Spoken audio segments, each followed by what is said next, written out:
Hey guys, it's time to do a full review of the Samsung Galaxy A7 2017 phone, the biggest one in the Galaxy A lineup as far as the size is concerned. And yeah, let's just talk about this phone. First of all, price-wise, this is costing around $520, $540. So it is not actually like a full-on mid-range phone. I mean, it is costing about $500. So yeah, it can be considered as like a high-end mid-range phone, something like that. But yeah, $500 plus price point for this phone. So for that price, you're getting a super good, like a Galaxy S7 like build quality. So if we start off talking about how it feels in hand, so it looks a lot like Galaxy S7. It feels a lot like Galaxy S7. It's not having that shiny look, but still, these phones are very similar. And same thing with the front. I mean, it almost feels like it's a Galaxy S7 Plus.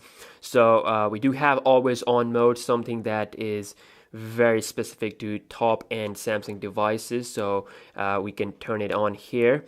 And I'm just going to show you guys that it is looking really good. So you can tap on it and basically it does awakes your phone. So yeah, the design elements are taken from Galaxy S7, so you do get a really good flagship feel out of it. On the bottom of the device, we have the USB Type-C port with the 3.5mm headphone jack. On the right side, we have the power button and the speaker, which is a new position here, which is pretty nice. I was getting some comments about how it feels like when you're playing games and watching media. It feels great because, I mean, especially when playing games, you're holding your phone like this. If you're playing like a racing game, it doesn't block the sound. So yeah, a really nice move by Samsung, I should say. We have a 16 megapixel camera with f1.9 aperture on the back, so I will show you guys some camera samples later on.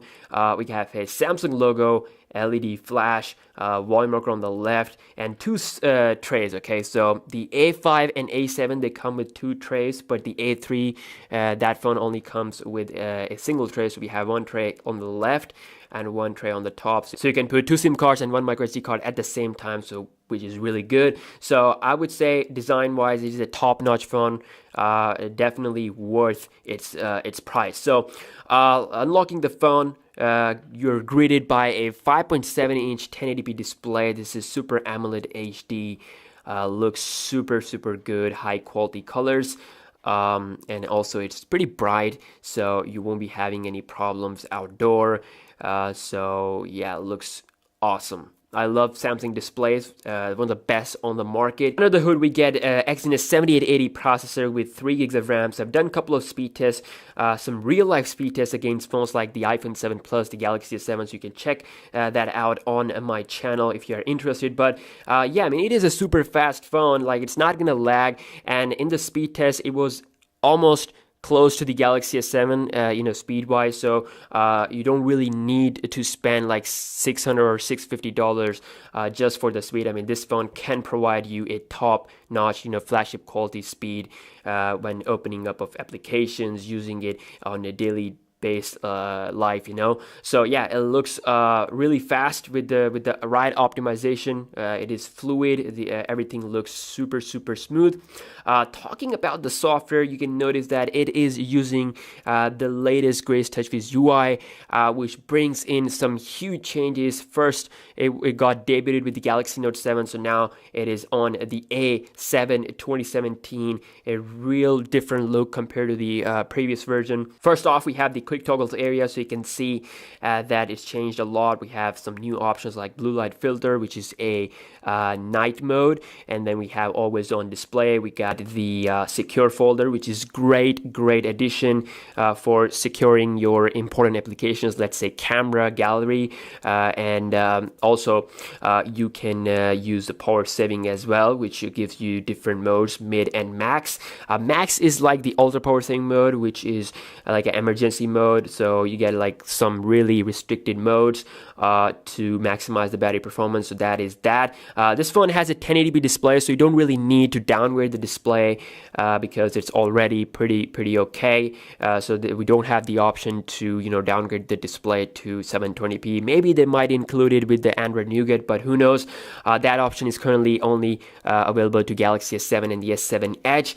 We also get a bunch of different options here with the flashlight. You can set up different brightness levels. So with each option, you can basically further check its details. You don't have to go into main settings. It's just everything is just accessible over here. So that is really good. And the notification system is also changed. Looks really good. It tells you the notification count, and you can just press that arrow and further see more details. So this is how the app drawer looks like. So the best thing about it is the optimization. You get really good speed as well as a great battery life as well. I mean, it's not like eating a battery when it's on standby. That's what I've noticed with the latest change. Settings is also looking new, much more easier to use now.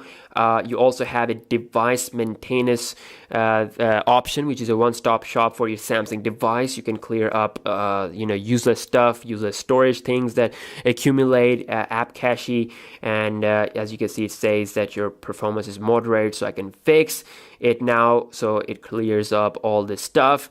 And now my phone is like 85% fast. I can also do some more stuff like enable wire scanning to get to 100. So yeah, I mean, it is definitely going to make your phone faster, and it's not going to get slow over time, that's for sure. So yeah, software wise, it is 10 by 10. The Grace TouchWiz UI is like my favorite at the moment. You do have the full-on theme engine, so you can theme your device. Lots of themes are available in Samsung Store. So you can see if you click more, you got to sign in for that. So yeah, you can change the look of your device. You're not going to get bored, something that you can't do on iOS. So yeah, that's something that Android provides. And also we do have the split screen multitasking, high form of multitasking. You can open two different applications onto the same display. So this is really good. And basically this is something that is now available as default with the Android 7.0 Nougat, but you still get it on 6.0.1 Marshmallow. So this is not Nougat right now. It is based on Android Marshmallow, but this phone will get the update. Moving on to the camera, we have a 16 megapixel camera on the front and a 16 megapixel camera on the back. So you get a great selfie from the front camera. It has improved a lot compared to the last year's A7 model, and same thing with the back. You're getting a bit more high quality pictures compared to the last year model. So and the UI, as you can see here, it is also improved, just like we have seen with the Note 7. So yeah, I mean, it looks super good. So overall picture quality is great. You get nice outdoor pictures, same with the indoor as well. I mean, it's nothing too exciting going on. It's just the same camera that Samsung basically used with the C9 Pro, the A9 Pro, the A8 2016. So you already seen how good this camera is. I mean, it's not bad. Like, you're not gonna get disappointed or anything like that. It is definitely a bit of improvement compared to the last year model. So but still, I wish they should have added like a 4K video recording option, but it's still stuck with 1080p. So yeah, you get some good pictures, and I'm just gonna show you guys a quick little 1080p footage.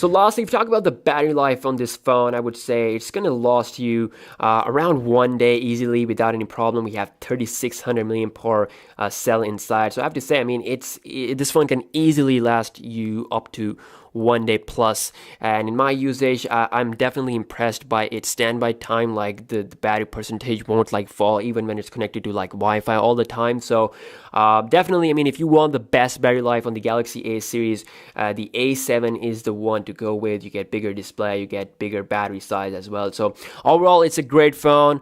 Provides you pretty much everything you need. Good speed, the camera is good, the build quality is nice. It is water and dust resistant, so I did some water tests and Coca-Cola tests as well, so you can check them out. It survived like a boss, so quite a lot of nice stuff is going on with this phone. Definitely, I would say, I mean, if you go with this one, you're gonna have a good experience. But then again, this phone is like not available, I think, in the US. It's like they have launched in like in Asian countries. I'm not quite sure like in which countries it's like available, but still there are some phones like, let's say, OnePlus 3T. That phone is also pretty great and costs much less, but it is not like, you know, available everywhere. So A7, it's overall a great phone, but you can spend a bit more. Let's say if it's costing around 520, 530. So if you spend like $100 more, you should be able to get Galaxy S7, which is obviously a better device than this one.